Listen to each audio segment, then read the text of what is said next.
Hi dears, എല്ലാവരും ചോദിക്കുന്ന ഒരു കാര്യമാണ് ഡെയിലി യൂസ് ചെയ്യാൻ പറ്റിയ ബഡ്ജറ്റ് ഫ്രണ്ട്ലി ആയിട്ടൊരു ഫേസ് വാഷും സൺസ്ക്രീനും. ബഡ്ജറ്റ് ഫ്രണ്ട്ലി ആയിട്ടുള്ള ഫേസ് വാഷ് ഞാൻ കാണിച്ചത് നൈക്ക നാച്ചുറൽസിന്റെ ഫേസ് വാഷാണ്. നല്ല ജെന്റിൽ ആയിട്ടുള്ള ഒരു ഫേസ് വാഷാണ്. സെൻസിറ്റീവ് സ്കിന്നുള്ളവർക്ക് യൂസ് ചെയ്യാം. ഒരുപാട് ഡ്രൈ ആവാതെ ഫേസ് നന്നായിട്ട് ക്ലെൻസ് ചെയ്യാൻ പറ്റുന്ന ഒരു ഫേസ് വാഷാണ്. റെഗുലർ യൂസ് ചെയ്യാൻ പറ്റിയിട്ടുള്ള ഫേസ് വാഷ് ഇത്. നമുക്ക് ഫേസ് അത്ര ഡ്രൈ ആയിട്ട് ഫീൽ ചെയ്യില്ല. അതുപോലെ തന്നെ മേക്കപ്പ് ഒക്കെ നന്നായിട്ട് റിമൂവ് ആയി പോകും. കുറച്ചൊന്ന് സോഫ്റ്റ് ആയിട്ടിരിക്കും, ഡ്രൈ ആക്കത്തില്ല ഫേസ്. അങ്ങനത്തെ നല്ലൊരു ഫേസ് വാഷാണിത്. പിന്നെ സൺസ്ക്രീൻ ഞാൻ എപ്പോഴും സജസ്റ്റ് ചെയ്യുന്നത് ഡോട്ട് ആൻഡ് കീയുടെ ആണ്. ഇതിപ്പോൾ ഞാൻ പുതിയതായിട്ട് വാങ്ങിച്ചതാണ്. ഒരു ജെൽ ബേസ്ഡ് ആയിട്ടുള്ള സൺസ്ക്രീൻ ആണിത്. ഇപ്പോൾ ഒരുപാട് ഓയിലി ആക്കത്തില്ല, പിന്നെ കുറച്ച് ഹൈഡ്രേറ്റിംഗ് ആയിരിക്കും. ഹൈഡ്രേറ്റിംഗ് എന്ന് പറയുമ്പോൾ ചില ആൾക്കാർ ചോദിക്കും ഭയങ്കര ഓയിലി ആക്കുന്നു. ഹൈഡ്രേറ്റിംഗ് എന്ന് പറഞ്ഞാൽ സ്കിന്ന് കുറച്ച് ഹൈഡ്രേറ്റഡ് ആയിട്ട് വെക്കും, പക്ഷെ അത്ര ഓയിലി ആക്കത്തില്ല. അങ്ങനത്തെയാണ് ഈ ഒരു സൺസ്ക്രീൻ വരുന്നത്.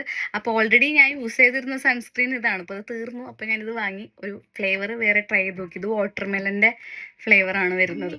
അപ്പോൾ ഈ ഫേസ് വാഷും ഈ സൺസ്ക്രീനും ബഡ്ജറ്റ് ഫ്രണ്ട്ലി ആയിട്ട് ഡെയിലി യൂസ് ചെയ്യാൻ പറ്റിയിട്ടുള്ളതാണ്. ഇത് ഞാൻ കുറച്ചും കൂടി ബഡ്ജറ്റ് ഫ്രണ്ട്ലി ചോദിച്ചവർക്ക് വേണ്ടിയിട്ട് ഞാൻ സജസ്റ്റ് ചെയ്യുന്നതാണ്.